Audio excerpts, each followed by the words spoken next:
قبل از اینکه تاجیک باشی فقط برای 5 دقیقه انسان شو. فقط برای 5 دقیقه انسان شو. امی تعصبگرها و فاشست ها و شنوست های تاجیک میگم، فقط برای 5 دقیقه انسان شو و به مساوی یک انسان یک ترازو را در دست بگی، ترازوی عدالت. بعد از او قضاوت بکن. در یک پله ترازو اینی بانوی با احساس و با عفت و با عزت و مخیر بگذار و در دیگر پله ترازو این انسان ها را بگذار. اعمال اینها را یک طول کو و اعمال اینها را یک طول بکو. اعمالی که ای بانوی با عزت و با عفت و با احساس در هر زلزله پروان و کنر و کاپیسا و بامیان و بدخشان و تخار و در 34 ولایت دویده، با قربانیان سیلاب زده ها، با قربانیان زلزله زده ها و هر آفت که آمده ای بانو برش استاد شده، لکها دلار فرستاده. در هر خوشی و غم مردم افغانستان خود را شریک دانسته، در غم ما گریسته، در خوشی ما لبخند زده، حتی به خاطر مکاتب گریست، گریه کرد، یک بار نه 10 بار. ولی جنابان چی کرده؟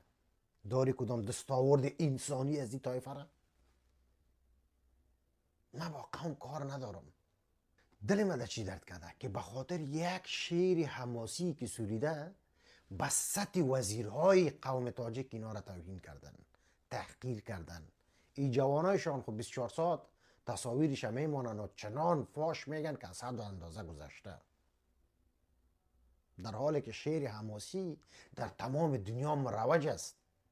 او شاعری که میگه ما از دورترین نقطه ایران از پنجشیر آمدیم، کسی چیزی گفت؟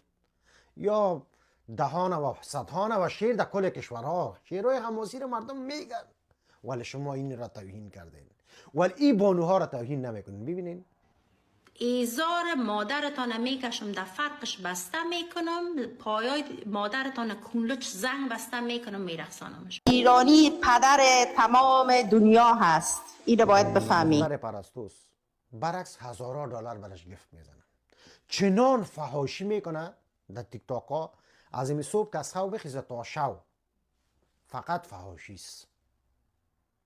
یا یاران سعید ببینین، نه در اسلام برابر است، نه انسانیت برابر است و نه در آدمگری برابر است. یک چیز فراموش نکنین، عزت و ذلت از جانب پروردگار است. مردم افغانستان بانو نغمه را به مثابه قهرمان ملی میشناسند، چون به ملت خدمت کرده. او قهرمانای ملی را که شما ساختین او رسمیت نداره، فقط یک چند فاشست رو قبول داره. بازم خداوند هدایتتان بده.